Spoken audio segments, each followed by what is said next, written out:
Hi guys, my name is Tahira and I'm a professional oriental dancer based in Poland, and this is Tahira Belly Dance Diary, where I invite you to dive with me into the world of oriental dance and all its complexities. Let's begin!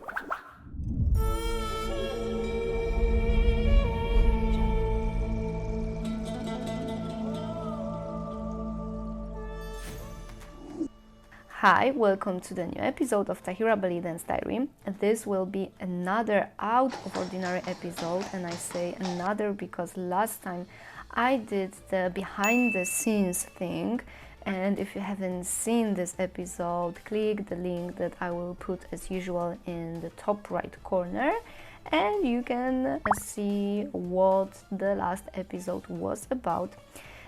This time it's also connected with my flat as the previous episode, but this time it is the thing is that it is all about renovation, so I don't really have a nice scenery to record in because there is really loud there, so it's impossible to record anything, to say simply.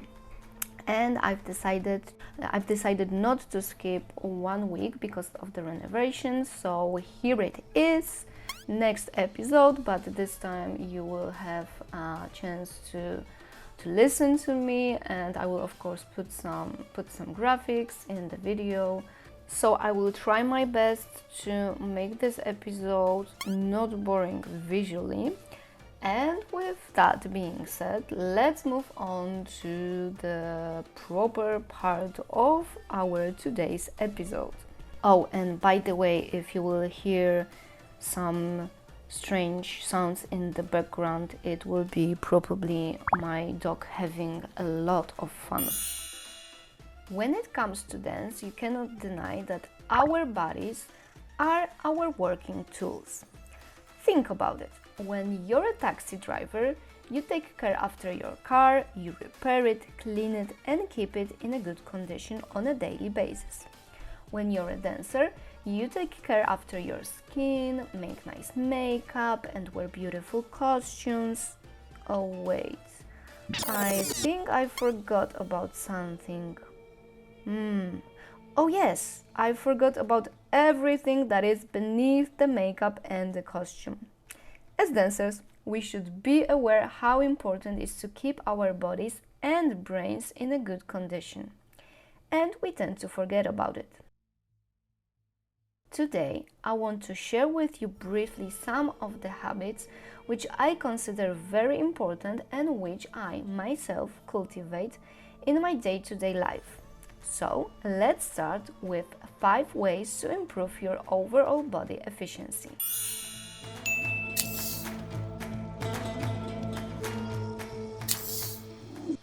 When it comes to food, I could go on and on and on, but there are plenty of resources that you can check up on to start your journey with a healthier eating habit, so I will just mention a couple of crucial things, and that's where you can start your investigation. I'm aware that not all of you can or want to eat certain products, but these are just general tips and my personal experience. First, let's go with don'ts. So what you don't want to have in your daily diet are sugary drinks, processed junk food and trans fats. Sugary drinks are associated with obesity, diabetes, heart disease and many other health problems. Keep in mind that certain fruit juices may be almost as harmful as soda, so read the labels. Processed junk food is low in everything except unhealthy ingredients. I think this one is quite obvious. Artificial trans fats are strongly linked to inflammation and heart disease, so avoid things like margarines, hydrogenated vegetable oils, fast foods, bakery goods like cakes and cookies, and also watch out for ready meals. Now, let's go with do's. Staying on the topic of fats, don't be afraid of saturated fat. They raise the level of good cholesterol particles. Therefore, it's okay to use in your kitchen products like meat, butter, lard, milk, and cheese. Another healthy fatty thing is fish, full of high quality protein and healthy fat. Eating fish can even lower a risk of depression. Next beneficial thing in your diet is eating nuts. They are incredibly nutritious and healthy. You also don't want to forget about eggs.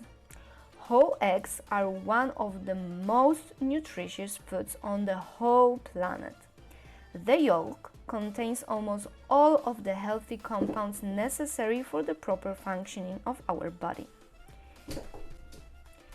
Remember to drink right amounts of water and check out your vitamin D levels.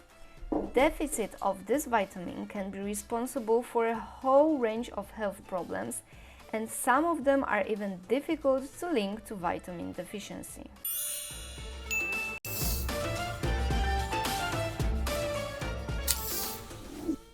It's good to engage yourself in other activities besides dancing. It will allow your body and also your brain to work in a different way. One of the best things you can do for your mental and physical health is cardio. But don't underestimate the power of a simple walk or swim or, for example, 10-minute exercise routine for that matter. All of this will keep you fit, but it will also work miracles for your brain. New studies suggest that physical activity stimulates your brain to produce healthy new cells.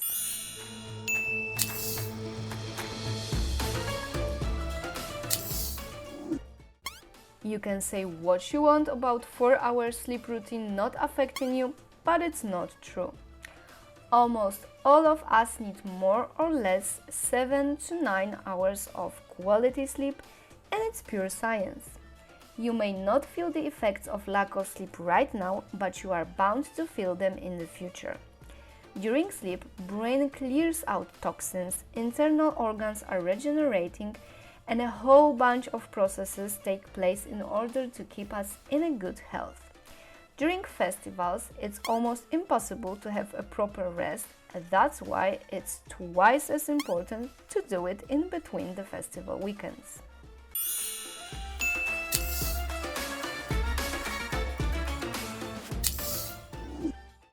Quoting one of the articles from Harvard Health Publishing website, brainy activities stimulate new connections between nerve cells and may even help the brain generate new cells, developing neurological plasticity and building up a functional reserve that provides a hedge against future cell loss. Phew! In other words, read, take courses, learn new things, do word puzzles, travel to unfamiliar cities, challenge your brain every day in order to keep it 100% efficient for a long, long time. Of course, dancing, both learning and creating, is also very beneficial, but it's worth to try something new because we tend to fall into certain patterns and improve on specific tasks, but at the same time not creating new connections in our brain.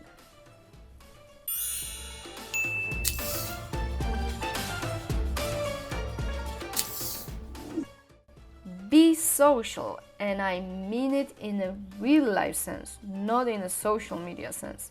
Studies show that maintaining healthy social relationships, which is having close friends or family or both, is very important not only for our mental well-being, but also for our physical health.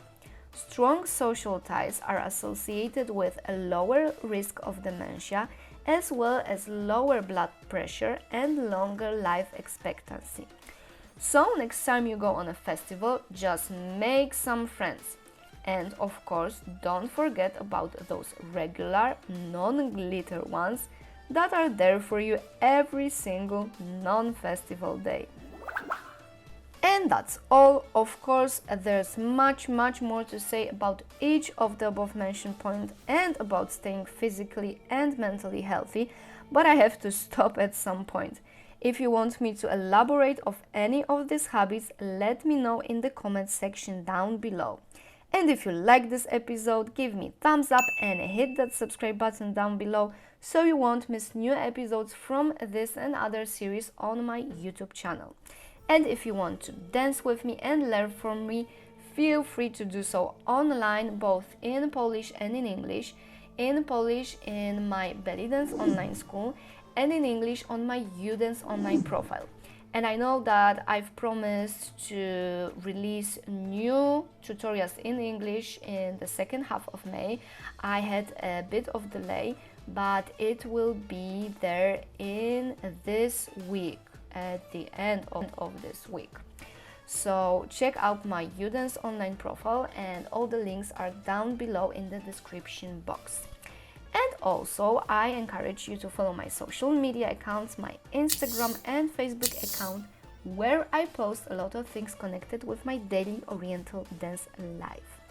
And let's meet here next week for the new episode of Tahira Belly Dance Diary, in which I hope I will show my face once again.